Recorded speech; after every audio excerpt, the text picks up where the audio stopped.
CCI Initiative avec la Chambre de commerce et d'industrie Grand Lille. Bonjour à toutes et à tous et bienvenue sur Grand Lille TV pour cette nouvelle édition du Rendez-vous de l'Écho. Aujourd'hui, nous accueillons Philippe Vasseur. Bonjour. Bonjour. Le président de la mission REV 3, troisième révolution industrielle. Bien sûr, on en parle maintenant depuis plusieurs années dans la région des Hauts-de-France. D'abord, quand même, pour resituer un peu le contexte, même si certains de nos téléspectateurs connaissent, peut-être maîtrisent ce concept, la troisième révolution industrielle, en deux mots, c'est quoi ? Vous savez, on est dans une mutation profonde de l'économie. Il y a de nouveaux systèmes économiques, de nouveaux modèles économiques qui arrivent dans le domaine de l'énergie, dans le domaine du numérique. Le REV 3, c'est de fédérer tous les acteurs, d'avoir une vision commune de ce territoire, de cette région des Hauts-de-France, pour rentrer précisément dans ce futur qui va très très très vite. Et cette coordination se fait à travers un certain nombre d'outils que nous avons mis en place, de grands chantiers, de grands projets que nous sommes en train d'initier et qui aujourd'hui sont reconnus, je crois, dans la totalité du territoire français. Oui, les Hauts-de-France sont une région majeure, région pilote même. Voilà, région pilote, région pionnière en la matière. On a de l'avance. Ce qui fait d'ailleurs plaisir, c'est qu'on est regardé par les autres régions françaises, mais également par des régions étrangères qui se sont lancées dans la même problématique que nous, avec leurs spécificités, avec leurs atouts. Mais nous, on a les nôtres et je pense qu'on les joue bien. Alors vous êtes président de cette mission REV 3 avec 10 grands projets que vous allez piloter dans les mois, dans les années à venir, sans tous les détailler. L'ambition précise, vraiment, c'est quoi encore ? Alors, cette mission REV 3, c'est une mission qui a été créée par le Conseil régional et par la Chambre de commerce et d'industrie de la région. On fédère en quelque sorte à la fois les forces politiques et les forces économiques au service de ce projet commun. Et on le fait avec tous les acteurs qui y contribuent, notamment le monde de l'enseignement supérieur, le monde universitaire, de la recherche, qui est évidemment capital dans ce domaine-là. On a aujourd'hui à peu près 800 projets qui sont des projets aboutis. Depuis 5 ans, on a travaillé, il y en a eu pas mal. On est en train aujourd'hui de vouloir lancer de nouveaux grands chantiers avec l'université, par exemple, dans le domaine de la promotion de l'hydrogène, dans le domaine de l'économie circulaire. Bref, je ne vais pas vous détailler les 10 chantiers, mais ce sont 10 grands chantiers structurants pour lesquels, d'ailleurs, nous avons sollicité le concours de l'Europe, concours que nous attendons et qui, je pense, ne tardera pas. Alors effectivement, sans donner la liste exhaustive de ces 10 grands projets, allez, juste un exemple quand même pour vraiment peut-être donner un symbole, développer une première bioraffinerie, oui. REV 3. Ça, c'est possible aujourd'hui, c'est du concret ? Bien sûr, c'est du concret. Une nouvelle bioraffinerie de nouvelle génération pour développer notamment des ingrédients.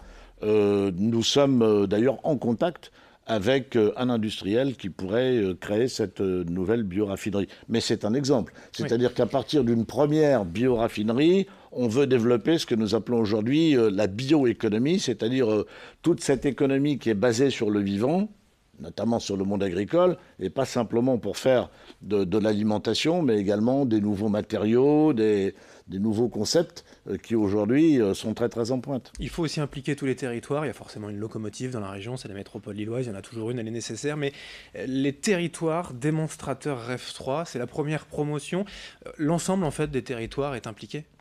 Oui, alors ce que nous voulons faire, les territoires ont leurs spécificités, leurs différences. C'est vrai que la métropole est une locomotive, on n'a pas 10 métropoles dans la région. Et il y a d'autres territoires dont on doit tenir compte. Il faut qu'on ait un développement équilibré du territoire, que ce qui se fait dans la métropole puisse bénéficier au reste de la région et vice-versa.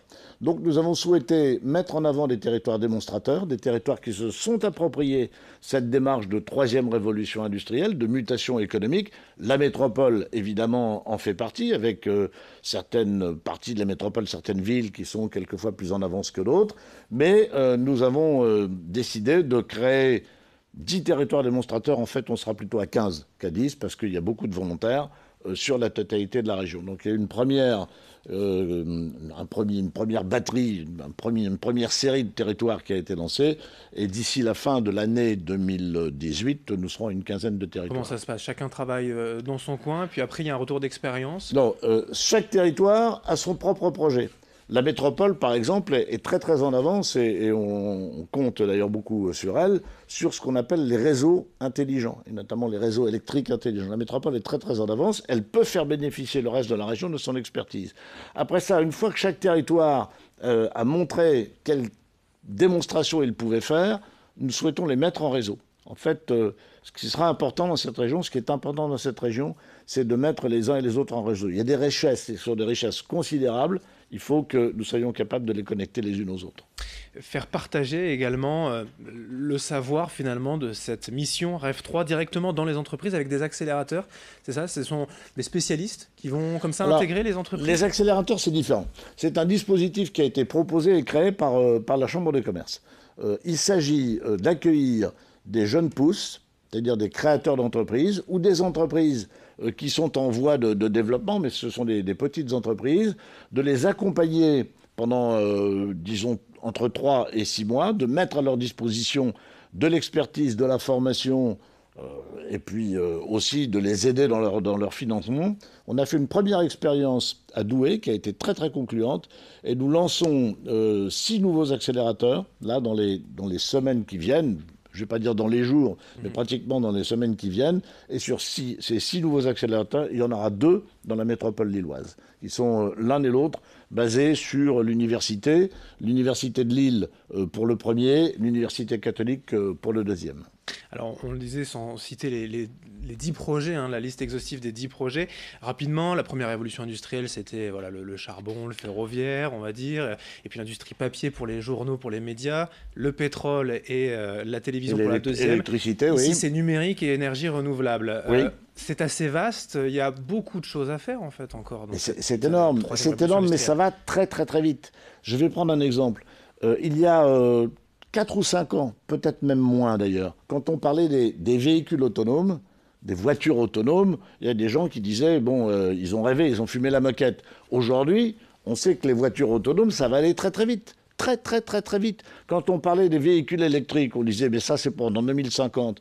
On sait que dans un certain nombre de pays, la Norvège par exemple, en 2025, il n'y aura plus une voiture à moteur thermique vendue en Norvège. Donc ça va très très vite. Nous, notre problème, c'est pas d'attendre que ça se passe, comme on l'a fait dans le passé, on a un peu attendu que ça se passe, c'est d'être en quelque sorte en tête du peloton. C'est de devancer, c'est d'être capable non pas de subir cette troisième révolution industrielle, mais d'en être en quelque sorte l'un des acteurs et l'un des acteurs en pointe. En offrant des solutions, des jeunes entrepreneurs qui le regardent, des startups qui ont une idée, pas forcément l'accompagnement, le financement, la mission F3 est là pour évidemment, je les invite d'ailleurs à aller sur le site www.rev3 en minuscule.fr où on trouvera toutes les informations nécessaires pour ceux qui ont envie de se lancer dans cette aventure.